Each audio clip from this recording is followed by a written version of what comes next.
नमस्कार, मैं जन्मता शिवम गौतम। जिस तरीके से सुप्रीम कोर्ट के खिलाफ, कॉलेजियम के खिलाफ और सुप्रीम कोर्ट की जो कार्यविधि चल रही है, पूरे देश में खासकर सोशल मीडिया पर जो आक्रोश है, उसका असर अब सुप्रीम कोर्ट में भी होता हुआ दिख रहा है। सुप्रीम कोर्ट के जज भी जो इस पूरी कार्यप्रणाली से खुश नहीं हैं, अब मुखर होकर अपनी बात कहते हुए नजर आ रहे हैं। इसके 2 उदाहरण हम आपको देंगे। पहला उदाहरण है जस्टिस बीवी नागरत्ना का, जिन्होंने पहले कॉलेजियम द्वारा जो विपुल मनुभाई पंचोली हाई कोर्ट के जज थे, उनको सुप्रीम कोर्ट में जब प्रमोट किया गया था, उसका खुलकर विरोध किया था। उन्होंने यहाँ तक कहा था कि इस नियुक्ति से न्यायपालिका की जो साख है वो खतरे में पड़ेगी।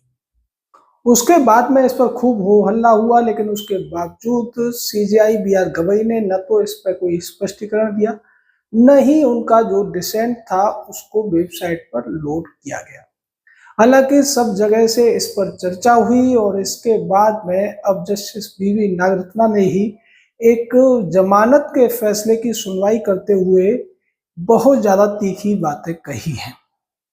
उन्होंने ये कहा कि देश की जो लोअर जुडिशरी है, जो हाई कोर्ट्स हैं, उनमें क्या हो रहा है जिसकी वजह से पूरे के पूरे ज्यादातर जो केस आ रहे हैं सुप्रीम कोर्ट में, वो जमानत के केस हैं। क्या सुप्रीम कोर्ट जमानत का कोर्ट यानी जमानत का दरबार बन गया है? और जिस तरीके से ये मामले आ रहे हैं, उससे तो ऐसे लगता है कि जो निचली जो अदालतें हैं, चाहे हाई कोर्ट हो या डिस्ट्रिक्ट कोर्ट हो, उनमें कुछ भी काम नहीं हो रहा है। इस सब के पीछे की वजह ये है कि हर मामले में जो सीनियर वकील होते हैं, जिनके क्लाइंट उन्हें मुंह मांगी फीस देने को राजी हो जाते हैं, वो हर मामले को सुप्रीम कोर्ट लेकर पहुंच जाते हैं, जिसकी वजह से सुप्रीम कोर्ट में जो केसों की पेंडेंसी है वो तो कम नहीं हो पाती, लेकिन उल्टे वो बढ़ने लगती है। और यही वजह है कि सुप्रीम कोर्ट में आए दिन जो केस आ रहे हैं, उनमें ज्यादातर केस हाई कोर्ट के खिलाफ या जमानत के लिए होते हैं। जबकि होना ये चाहिए कि बहुत सारे मामलों में हाई कोर्ट का निर्णय ही अंतिम माना जाना चाहिए, लेकिन जिसके पास पैसा है, जिसके पास पावर है, वो सीधे सुप्रीम कोर्ट भी आ जाता है, जैसा केजरीवाल के टाइम पे हुआ था। केजरीवाल अपने वकीलों के माध्यम से सुप्रीम कोर्ट पहुंच गया था।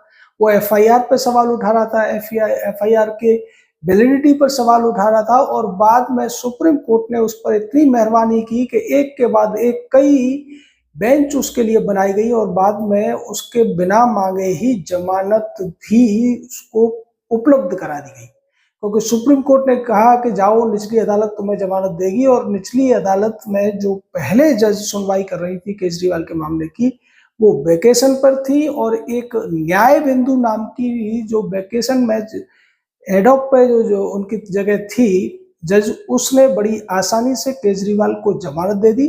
और इसके लिए कुछ विदेशी राइटर्स के कोट भी उन्होंने उस आदेश में दिए कि चाहे 100 गुनहगार छूट जाएं, पर एक भी बेगुनाह को सजा नहीं होनी चाहिए। जबकि केजरीवाल की पत्नी जो कोर्ट की कार्रवाई थी उसका वीडियो बनाकर सोशल मीडिया पर उसको शेयर कर चुकी थी, जो सीधे तौर पर कंटेम्प्ट ऑफ कोर्ट की कार्रवाई थी। ऐसा कुछ भी उसके खिलाफ नहीं हुआ। तो इतने ज्यादा बातें होने के बावजूद केजरीवाल को रियायत दी गई, उसको जमानत दी गई, और जो काम ट्रायल कोर्ट का था, जो चीजें जो बहस ट्रायल कोर्ट में होनी थी, वो मामला शुरू होने से पहले, उसकी जांच पूरी होने से पहले, चार्जशीट बनने से पहले ही सुप्रीम कोर्ट में सुना गया। जस्टिस बीवी नागरत्ना ने जो ऑब्जर्वेशन दिया है, वो उसी बात की तरफ इशारा कर रहा है कि सुप्रीम कोर्ट का जो संवैधानिक तौर पर काम है, वो काम सुप्रीम कोर्ट नहीं कर रहा है, बल्कि दूसरे कामों में सुप्रीम कोर्ट के ज्यादातर जज लगे हुए हैं, और या फिर वो जमानत देने का काम करते हुए नजर आ रहे हैं। ये सीधे तौर पर जो जनता के गाड़ी कमाई का पैसा है, उसका दुरुपयोग है। उस पैसे का सही तरीके से न इस्तेमाल हो रहा है, ना ही उतनी निष्ठा के साथ ये जज काम करते हुए दिख रहे हैं। दूसरा मामला है कि एक मामला है आर्टिकल 233 को लेकर, जिसमें जो डिस्ट्रिक्ट जुडिशरी होती है, उसमें बार के लिए एक अलग से भर्ती होती है जिसमें प्री कंडीशन होती है कि जो व्यक्ति अप्लाई करेगा वो कम से कम 7 साल वकालत कर चुका होना चाहिए। मामला इसमें यह बना कि एक जज जो पहले सिविल जज नियुक्त हो चुके थे, वो जज बनने से पहले 7 साल की वकालत कर चुके थे और उन्होंने ये कहा कि चूंकि मैंने 7 साल पहले वकालत की है तो मुझे भी इसमें क्वालिफाई करने के लिए परमिशन दी जाए। लेकिन वो मामला हाई कोर्ट में गया, हाई कोर्ट से सुप्रीम कोर्ट में आया, तो इसकी जो सुनवाई थी वो एक कॉन्स्टिट्यूशनल बेंच कर रही थी और इस बेंच में थे justice B R. Gavai, justice M M. Sundaresh, justice Arvind Kumar, justice Satish Chandra Sharma और जस्टिस के विनोद चंद्रन। इस पीठ की सुनवाई के दौरान जस्टिस एम सुंदरेश ने जो बात कही वो एकदम ऐसी थी जो सीधे तौर पर सुप्रीम कोर्ट और हाई कोर्ट में भी जजों की जो नियुक्ति होती है बार से, उस पर अब सवाल खड़ा करेगी। क्योंकि यहाँ पर जस्टिस एम सुंदरेश ने कहा कि जज का 1 साल का एक्सपीरियंस वकील के 5 साल के एक्सपीरियंस के बराबर होता है। इस ऑब्जर्वेशन के बाद तो ऐसा लगता है कि जिस तरीके से सुप्रीम कोर्ट में वकीलों की भर्ती मनमाने तरीके से की जाती है, अब उस पर भी सवाल उठने लाजमी है। क्योंकि वहां पर जो जुडिशियल ऑफिसर होते हैं उनके ऊपर वरीयता दी जाती है वकीलों को। किसी ने 10 साल 15 साल अगर वकालत की है, वो अटॉर्नी एडवोकेट जनरल रहा है या असिस्टेंट एडवोकेट जनरल रहा है या फिर कपिल सिब्बल सिंघवी टाइप के किसी बड़े वकील की मेंटरशिप में वो काम कर चुका है, जिसका इशारा जस्टिस बी.आर. गवई पहले ही कर चुके हैं कि अगर आप कुछ बनना चाहते हो जुडिशरी में तो मेंटरशिप हासिल करो। और उन्होंने एक यूनिवर्सिटी के प्रोग्राम में ये भी कहा था कि वो आज जो कुछ भी हैं वो अपने मेंटर्स की वजह से हैं। तो फिर इस हिसाब से जिस तरीके से बाईपास किया जाता है जजेस को, या जो डिस्ट्रिक्ट जज, सेशन जज होते हैं, उनकी बजाय तवज्जो दी जाती है वकीलों को। और यही वजह है कि हाई कोर्ट की जो वैकेंसी है उसमें तो कोटा भी तय किया हुआ है कि 1/3 कोटा जुडिशियल ऑफिसर्स से भरा जाएगा और 2/3 जो कोटा है वो वकीलों से भरा जाएगा। अब मान के चलिए इलाहाबाद हाई कोर्ट जिसमें 50% वैकेंसीज थी, अगर मान के चलते हैं कि उन 50% में से 1/3 डिस्ट्रिक्ट जो जज या सेशन जज होते हैं उनमें से भरा जाएगा और 2/3 भरा जाएगा वकीलों में से।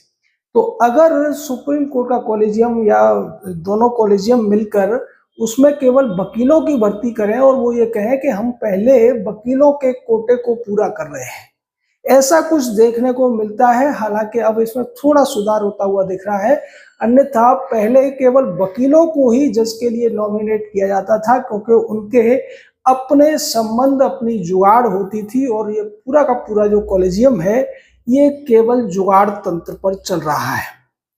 इसमें जो एक वकील है उसका एक से जान पहचान है, दूसरे का दूसरे से जान पहचान है, एक जज है या कोई बड़ा वकील है, इन सब के थ्रू ही वहां पर भर्तियां होती हैं और इसी वजह से इन भर्तियों पर सवाल भी उठते हैं।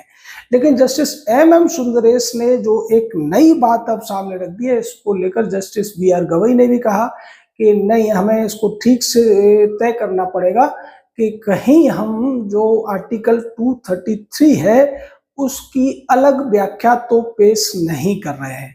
यानी कि उन्होंने बात को पलटने की कोशिश की, लेकिन अब ये मुद्दा तो उठ ही गया है और ये मांग पहले से देश में चल रही थी कि या तो ऑल इंडिया जुडिशियल सर्विसेज जैसी कोई राष्ट्रीय संस्था होनी चाहिए, राष्ट्रीय परीक्षा होनी चाहिए, या फिर जो अपॉइंटमेंट्स हैं, जो डिस्ट्रिक्ट जुडिशरी है, डिस्ट्रिक्ट और सेशन जज लेवल के जो जज होते हैं जिनके पास 15-15, 20-20 साल का जज के तौर पर एक्सपीरियंस होता है, उन्हीं लोगों को हाई कोर्ट में लाया जाना चाहिए।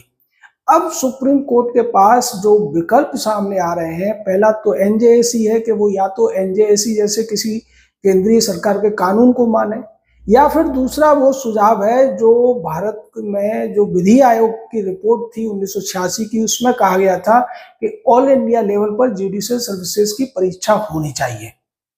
या तीसरा जो मांग है जनता की तरफ से कि जितने भी हाई कोर्ट में जजों की नियुक्ति हो वो डिस्ट्रिक्ट और सेशन कोर्ट के जो जज होते हैं उन्हीं में से होनी चाहिए। अब इसमें से पहले से आपने वकीलों का एक कोटा रखा हुआ है कि उसमें भी पहले से जब वकील हैं तो फिर अलग से वकीलों को लाने की क्या जरूरत है। यानी तीनों ही लेवल पर यहाँ इन्होंने वकीलों की सीधी एंट्री को जो रास्ता दे रखा है उसको रोकने या फिर उसको कम करने की बात अब जरूर उठेगी। पहले डिस्ट्रिक्ट जज के तौर पर वकील सीधे जज बन जाते हैं, और जो लोग पहले नीचे से आते हैं, मुंसिफ की परीक्षा देने के बाद आते हैं, वो 15-20 साल नौकरी करते हैं, उसके बाद भी उनके चांस कम होते हैं। लेकिन 7 साल 8 साल वकालत करने के बाद में अगर जुगाड़ है या कोई और तरीका है, या फिर वो आदमी ज्यादा चीजों को पढ़ भी लेता है, उसके चांस ज्यादा होते हैं बजाय उसके जो 15-20 साल से जज के तौर पर काम कर रहा है। उसी तरीके से फिर डिस्ट्रिक्ट जज से जब हाई कोर्ट में जाता है तो जुडिशियल ऑफिसर्स के लिए चांस कम है, लेकिन वकीलों के लिए चांस ज्यादा है। अगर आप देखें तो पूरे भारत में इस समय जुडिशियल ऑफिसर या जजों की संख्या 20-22 हजार के करीब है, लेकिन उनमें से मुश्किल से 100 जज भी हर साल प्रमोट नहीं हो पाते हैं। दूसरी तरफ वकीलों के मामले में ऐसा नहीं है। वकील जो उस ग्रुप से आते हैं जो करीब 1000 लोगों का ग्रुप है, जिसमें हाई कोर्ट्स के जज हैं, सुप्रीम कोर्ट के जज हैं, और सिब्बल सिंह भी, राजीव धवन, प्रशांत भूषण टाइप के या दुष्यंत दवे टाइप के जो दूसरे वकील हैं, इन सब का जो ग्रुप है उसमें से ज्यादातर लोग हाई कोर्ट और सुप्रीम कोर्ट में जज के तौर पर आते हैं। अब ये जो दो चीजें हैं, या बीच बीच में ऐसी ही बातें जजों की तरफ से जो आ रही हैं, वो साफ दिखाती हैं कि सुप्रीम कोर्ट में सब कुछ उस हिसाब से नहीं चल रहा है जिस तरीके से अब तक सीजेआई के नियंत्रण में चलता आ रहा था। लोग इनडायरेक्टली अपनी बात रख रहे हैं, डायरेक्टली अपनी बात रख रहे हैं, और सीधे तौर पर कॉलेजियम का जो एक दबदबा था उसके खिलाफ बोलते हुए नजर आ रहे हैं। ये देश के लिए बहुत अच्छा है। हमने आपको एक वीडियो में अपने दूसरे चैनल में बताया था कि किस तरीके से मार्कंडे काटजू ने एक लेटर पिटीशन लगा दी, और उसके बाद लोग भी अब पोस्ट कार्ड भेज रहे हैं सुप्रीम कोर्ट में कि इस कॉलेजियम रूपी असंवैधानिक व्यवस्था को बदला जाए। जजों की नियुक्ति पारदर्शी तरीके से या फिर ऑल इंडिया जुडिशियल सर्विसेज के माध्यम से होनी चाहिए, या फिर जजों की नियुक्ति जो जज हैं उनमें से हाई कोर्ट में और हाई कोर्ट से सुप्रीम कोर्ट में सीनियरिटी के हिसाब से होनी चाहिए।